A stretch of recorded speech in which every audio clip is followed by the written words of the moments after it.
Welcome, everybody, to this week's edition of No Driving Gloves. A little bit different this week, but a little bit the same. Seems Derek had a wedding, not his, this weekend to attend, and a museum exhibit to assemble. So he's not going to be able to join us this week, and Will is racing to finish the build he's doing for Good Guys in Nashville, that autocross car, and if I was a smart person, I'd be able to endorse his sponsor that's helping him build the car, but I'm not, and he didn't tell me when he canceled on us. So what we're doing this week is we're going to try something new. I have a guest in the studio here. You might be a little bit familiar with her. Her name's Zara, and she's been doing a lot of our social media posts, especially to Facebook, keeping it a little bit active, getting a little bit more engagement out there. Just trying to help out with the podcast.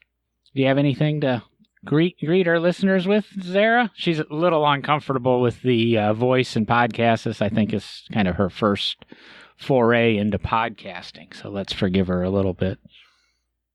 Hi. She shook her head. That translates well over the radio. I said hi. So Zara has a unique sense of humor, very similar to mine. She's also the girlfriend that I do refer to in the podcast quite often, the one that I get in trouble with a little bit. That is a complete lie, by the way. Okay. You weren't the one writing back with you coming from Nashville while she was catching up on some of the back podcasts. Her and I went up to Nashville this weekend. It's one of the reasons I decided to invite her on the show and get some thoughts and opinions. She is a car person. She's done some drag racing in her past and has owned some pretty exciting cars and has had an adventuresome car ownership experience, especially as of late. But we went up to an event for her in the Nashville area last weekend, and being kind to me, she said, "Hey, let's go ahead and swing by the Lane Motor Museum." And as you've seen on the Instagram and a little bit of the Facebook, I've been posting some of the pictures of that adventure. And I didn't know or I was hoping Zara might be able to, as a woman in the car hobby, we'd love to hear from them a little bit more often. They are out there. Help explain or maybe mention some of the interesting stuff she saw while up at the lane or what she expected. I think a lot of her museum experience or thinking, she mentioned it's not exactly the palace that I work in, but I think by the time we left, Barber's has, this architectural wonder with, 1,000 motorcycles and 100 cars and perfect landscaping and that's not the norm in the automobile world. But I think by the time she left, she was well educated on a lot of vehicles and found some interesting things. Is that not true? Yeah, I think what I told John while I was there is that I actually thought the Lane was kind of a more natural automotive museum in that it felt more like a car world. It was much better automotive atmosphere, and I guess I would have to rely on John for more specific auto names, but as far as the display that I enjoyed the most was the Subaru display. And as far as John mentioning my adventures as of late, that would be because I do own a Subaru right now, and I say I own it. It is not functional at the moment because I did have an accident as of recent in it, and that would be my second accident recently, but I do own a 2015 BRZ. So that would be why I enjoyed the Subaru display, as it is celebrating the 50 years of Subaru. I wasn't going to get into your body work you've done to your car as of late. Unfortunately, she had the car about a week, and there was some confusion on a left turn between her and another vehicle. And honestly, the car's not too bad, and I think it'll be repairable. It looks much worse than it is, and the car took a hit in the direction you'd want, and I'm actually hoping they do repair it. It's not one that I'm cheering for the total. But she came out fine, which kind of speaks a lot to the Subaru commercials on the air. And her previous accident was actually a head-on collision in a Kia Optima at probably 35 or 40 miles an hour with a Honda Pilot. And other than a couple of airbag burns, she walked away with that. And as a Hyundai owner and driver myself, it's kind of the car I drive. It's my work car. I kind of use it as a truck. I was really impressed, and I'll say a lot about the Kia safety, and I think she would vouch for it and wouldn't have a problem buying another Kia in her life. Yes, absolutely. I fully endorse Kia, and especially the Optima. I was highly impressed with how well it held up. I never expected it to hold up as well as it did. It was a 2017 Kia Optima, actually, and I would recommend, I'm sorry, 2016. I would recommend anyone to go out and purchase one of those if that's something you're in the market for. But anyway, that's enough for my human crash test dummy testimony. But as far as the Lane Museum, I did enjoy it immensely. And if you haven't stopped by, or if you're in the area, I would say that yes, definitely go by. I would not recommend it necessarily this time of year. It is not exactly air conditioned very well, but other than that, it is a really neat place. And as someone who enjoys art, they actually have a really neat art and vintage ad area as well. Yeah, there was a mini ad, I believe, for all of our mini fans out there that you really enjoyed kind of the wording. I'm trying to scroll through my pictures here real quickly to get to it. Let's comment. I know we talk about being a family-friendly podcast, but this was a family-friendly ad in the 60s when the Mini was current, and it was sex has never been a problem for us. And it goes on to discuss the Mini. But the Lane does have this really nice climate-controlled area, and they have a lot of wonderful vintage photographs and posters and ads, and kind of brought back some memories because, you know, she brought me in and she pointed to a couple of things, and I said, oh, I own those. It has a few other things in the Lane, and I always find it kind of cool that there's, things in a museum that I own myself personally, and some of the stuff I own, I mentioned on the Instagram page. They have a kind of a model of a motor that's interactive, and you push a button, and theirs is all operational. And I have the exact same thing. It just hasn't been restored yet. Theirs is perfectly restored, and I put their diesel model up, and they've also got a rotary that's been up on the Instagram page, and a two-stroke engine to help explain some of that stuff. And it's really nice because a lot of people don't understand how that works, and they had a couple of Lotus on display, which of course we know I'm partial to. And to add to that Viper conversation last week, they did have a Viper on display. And did they have any? Yeah, well, we're not going to go there. But they did have a 94 Viper on display that had been used. It was like a 9,000-mile Viper. Anything that really jumped out at you other than the Subaru display?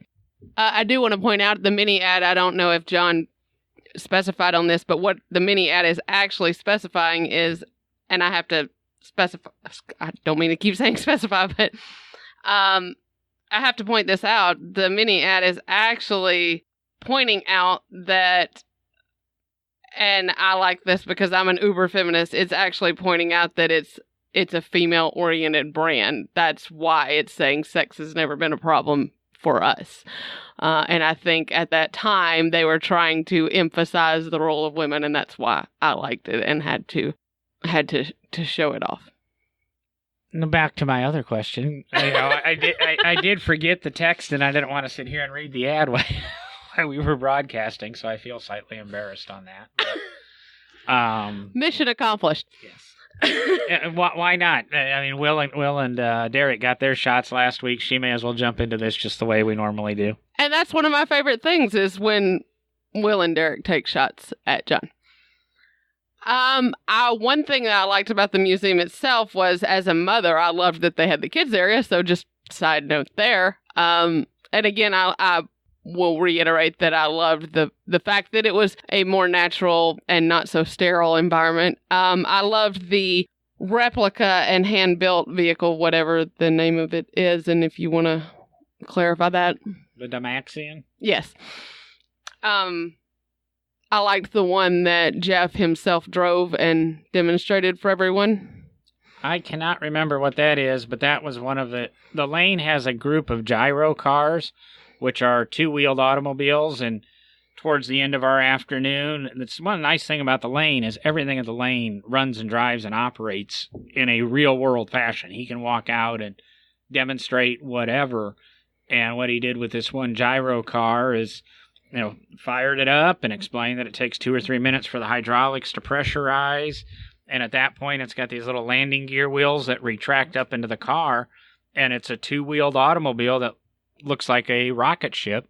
And he was able to drive it forward through the museum. He did admit it does not like to go backwards very well, so they normally push it in reverse. But it's got this big thing under the hood or the front end that looks like some sort of nuclear device. It's gorgeous stainless steel ball, and that's where the gyro is. And he said that would take, 10 hours or something to stop spinning and slow down, but that's what keeps the car upright and stable. And it was just kind of a cool thing, even for me, that I've been exposed to a lot of cars and such, to see up close and personal, and to see the, I want to say the founder, well, Jeff is the founder of the museum, and I would assume head curator and director and whatever titles he chooses to wear, out there on Saturday at 4 p.m, and taking time with people and chatting with them. And it's just a very personable place. There's nothing over the top about it. And, we're all used to, museums being one side or the other, palaces that are gorgeous, that have these works of art. But as we know from this podcast, and my CRX fetish and my front wheel drive Chrysler fetish, and Zara was asking me why the heck I talk about tempos so often, just little things like that, these micro cars. And, my asymmetrical, she gives me, harasses me a lot about my asymmetrical Hyundai all the time. Why do I like these things? And that's what the Lane really does well, is the stuff Jeff Lane, him and I aren't personal friends. We met that afternoon. I'd like to get to know the guy better over time, but he does this eclectic stuff and saves a lot of the stuff from, being forgotten. And I'll even throw out there for the listeners, his museum had an appearance on the current episode of Jay Leno's Garage this week. Him and Jay and, Jeff made an appearance, and then he turned it over to Jay and the founder of Jalopnik, and then they went and, in the Jay Leno's Garage way and Jay's way of making fun of the cars and then complimenting the cars and, keeping it entertaining. But, there's a respect there when, it wasn't Jay Leno's first visit to the Lane, but it was, very complimentary, and they were discussing, really why some of these cars were built. One of the special exhibits he also has going on, in addition to the Subarus, which you don't expect at a, car museum, is a bicycle exhibit. Really good representation of a lot of bicycles through the ages. He had the Lotus Olympic bicycle there on display. I think it was a 110. He has it labeled as a 108, but nobody's going to really know the difference unless unless you're really a Lotus guy. We've got a 108 at our museum. He had a couple motorized bicycles, tandem bicycles, had a really cool display of bicycle frames. It's just one of those things I took a little bit of interest in, because we're looking at doing some sort of bicycle display at our museum, more explaining or demonstrating that motorcycles were derived from bicycles, and, putting motors on bicycles is how that industry began. I'm going to try to push Zara here for a couple of other questions. It's going to be a little bit shorter of an episode this week, but so as long as her and I have been dating, and she's mentioned a few times, but I can never get any details, but she claims to be a car person, and she's had her fair share of enjoyable cars and sporty cars. And, this time around, to be honest, she probably, she's been driving my SHO for the last 6 weeks or so. She'd much prefer to have been driving her Optima, I'm sure of that. But, accidents are called accidents because they're accidents, so you don't mean it to happen. And the first time around, I'll be honest, the average gas mileage in my car went down. This time she's a little bit, more careful, a little bit less aggressive, and it's actually went up, which makes me kind of giggle. I really don't care. I know she's a safe driver, and like I said, accidents happen. But she supposedly has done some racing in her past, and I'm hoping she'll at least talk a little bit about that. Even her friends have told me that she was kind of a little bit of terror And we won't discuss if it was illegal street racing or if she actually went and did the quarter mile somewhere and paid $50 or $100 to run that. But just kind of wondering what kind of stuff did you run? And I'm assuming she held her own. The facial expressions are wonderful here. That we really need to figure out a video aspect of our time with Zara. I had my fun in my day. Back in my college days, I ran some legal and maybe not so legal times in a, we'll say, souped up, of all things, Dodge Neon RT. It was in parts of North Alabama, and I will start with that to protect the maybe not so innocent. Well, Zara is a little bit younger than me, so the statutes of limitations might not have run out yet. So Zara is a lot younger than you. I think. Okay, never mind. See, that's the kind of stuff I deal with. She won't get into it too much, but racing front wheel drive. I've run a couple of front wheel drive cars and a drag race or two. Of course, she doesn't understand my passion for the CRXs, and this was my ZC swap CRXs, and she's shaking her head. No, why the heck do I like that little jelly bean thing? But it makes absolutely no sense to me. As most of the listeners know, I make absolutely no sense to anyone. Probably all you listeners out there.